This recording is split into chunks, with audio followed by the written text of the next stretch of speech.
Welcome to the place where you can look inside the mind of Miss Etta. My mind. Miss Etta's world. The real 54. The floater. Hello, everybody.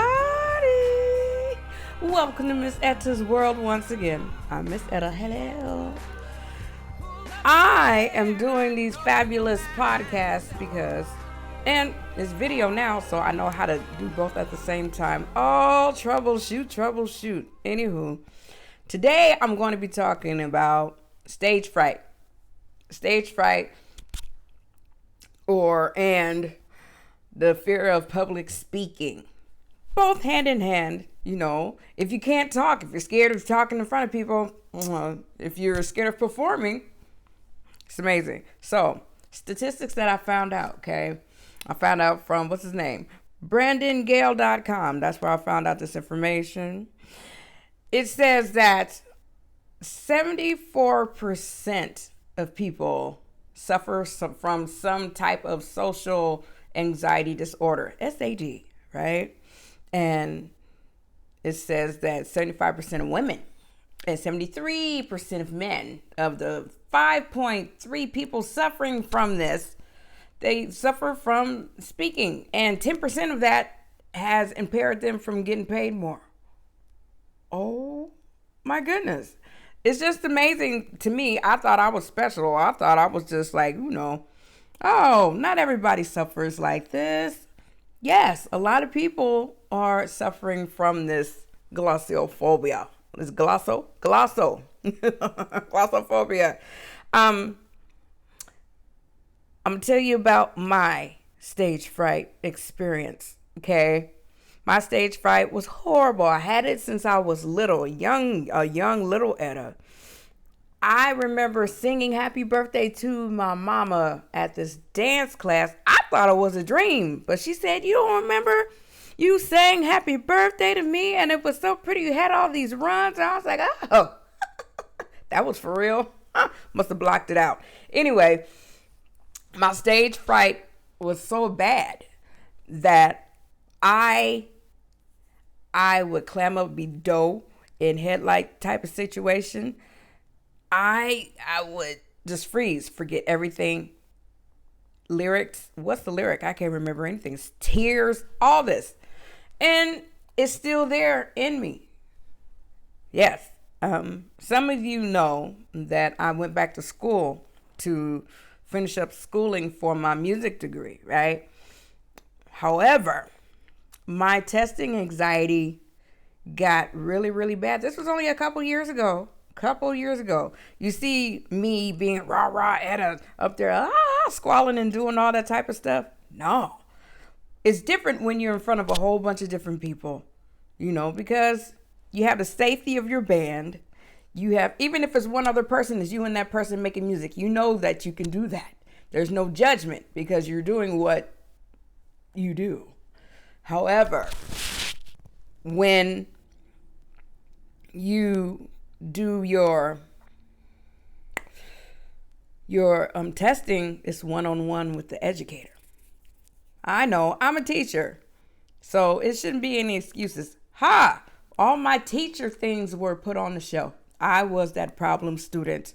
Yes, I was. I admit it, and I apologize to my educators that were teaching me because it was neither here nor there. But I had to do group piano, but you had to test out, know all your scales, and knowing these pitches and singing them, reading the music, all this type of stuff. Everything went out the window. I knew the music. I knew the material. I could pass it. However, my fears set in and said, "Oh my God, are you going to be able to do this? Can you remember this? Is it this? Is it this?" Is all these things in my head, and it hindered me. So I had to stop because one thing I needed to work on for myself, I needed to make sure that I can go in there with an open mind, open heart, and know that there's a mission to be done. You say these things, but sometimes they are embedded so deep that's irrelevant, right? So I stopped going to school. I'm gonna go back. I'm actively working on it. And even now, when I perform, right before Sometimes the panic comes in and you're like, oh, are they going to like me? Am I going to remember the lyrics? Am I going to sing it pretty? All these things set in.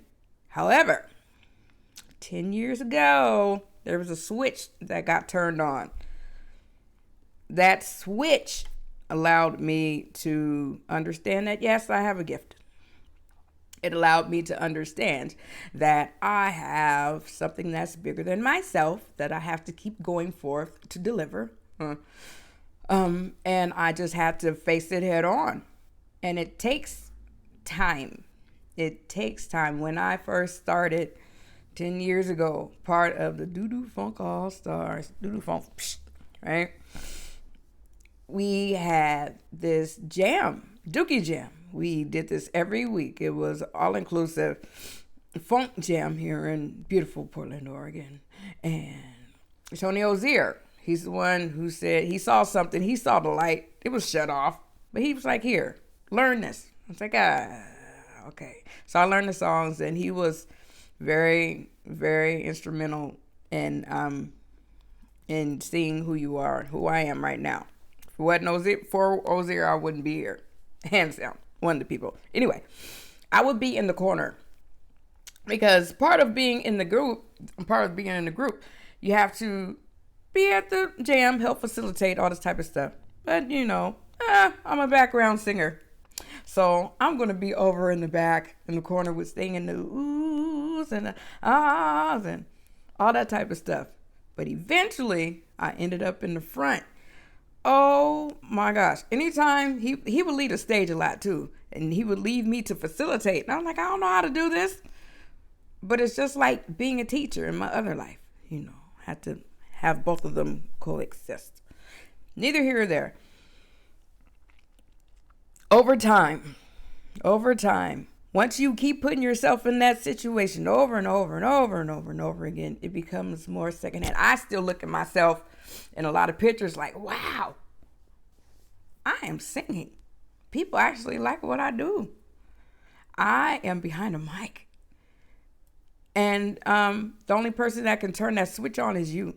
So the body of my message today is talking about how to turn your switch on. Is it possible? Yes, it's possible. If I can do it, you can do it too. First bullet point for me is don't feel pressured, okay? A lot of people see something, and I used to be told this all the time. Oh, you can sing. Why ain't you up there? Why aren't you up there? Why aren't you doing this? Because that's not me. Even though it is me, it wasn't me at that time. Only you can turn on the switch. Only you know when it's time. And I've seen people over time. There's been a lot of people coming up to me saying, I suffer from stage fright. I can't do this in front of people. Yes, you can. You can. But it's up to you to turn that on. Don't allow anybody to say, you need to do this. You can do this. Okay, there's the good, you can do it. But then there's the, you can do it. Ain't nobody got time for that. Don't feel pressured. Do it within your time. If it's something that's really hindering, go do the work and see where it's coming from. You can check out some classes. You can go to open mic. You can go to a speech therapist. You can go to a regular therapist. Dig deep and see what is hindering you, and it's okay. When your light wants to turn on, it will. And you don't have to be gung-ho and feel that you're going to be spectacular right out the gate. No, it takes time. Well, you might be one of them golden people, and that can happen. But no, just allow the process. Be patient with yourself. Oh, I said that. That was my word of the day yesterday. Anyway, don't feel pressured to do anything, right? What's my other one? You need to face it head on. Face it. Say, hey, why is this not clicking? Why is this not happening? You have to figure it out. Do the work. Like I said before. Shoulda, coulda, wouldas. Oh, the shoulda, coulda, wouldas. For me, my shoulda, coulda, woulda is that I should have started singing earlier in my lifetime so I can spend more time with my mother and sing more with her. You can't allow that to hinder either, because that's going to pop up a lot. Well, if I would have done this earlier, I would have got that promotion. I'll be further along in my career. No. Well, if I would have figured this out sooner, I will be at this level. No.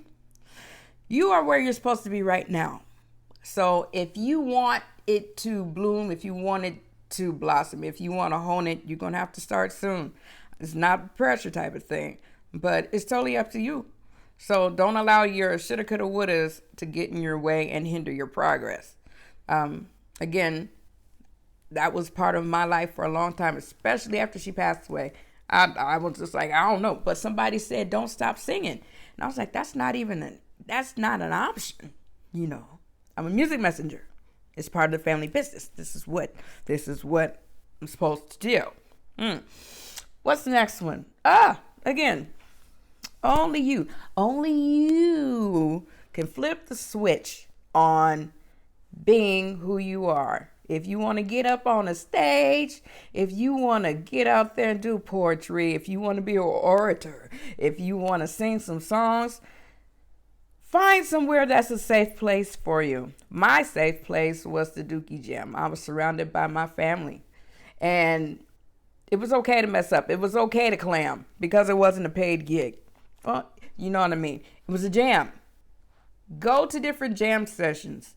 Me, I plan to go to jazz jams because I can sing it, but there's a lot of jazz standards I don't know, and it's not one of my strong suits. I'll squall all day long in the funk realm. That's me, you know, but going to different other realms, it allows you to help you hone your gift, but also gives you a safe place to figure out if it's what you want to do, you know, or poetry readings, open mics, you know, anything like that.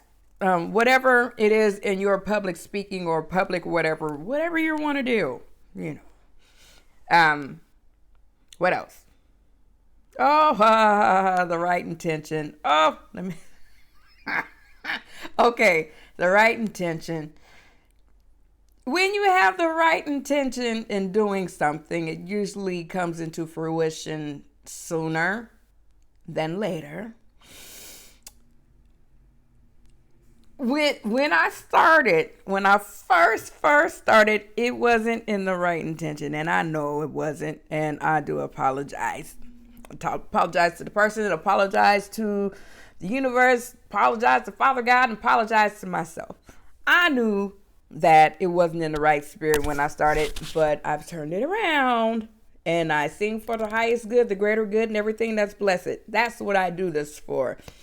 And when you know it's something with a beautiful intention behind it, anything is possible. Yes. So I say this: turn on your switch when you are ready to turn it on. Don't allow anybody else to tell you to turn your switch on. Have the right intent when you turn on your switch, and hone your craft, and everything else will fall into place. And that's it for Miss Etta's World today. Yes, tune in next week, and I'll have something else to say. If you have any questions, concerns, or comments, email me at you can go to my website, www.mzettasworld.com, MZETTASWORLD.com, or you can go directly to my email, OGETTASWORLD, OGEttasworld@gmail.com. So again, have a beautiful day, night, or whatever time it is that you're viewing this or listening to it. Have a beautiful night and day. Okay, bye.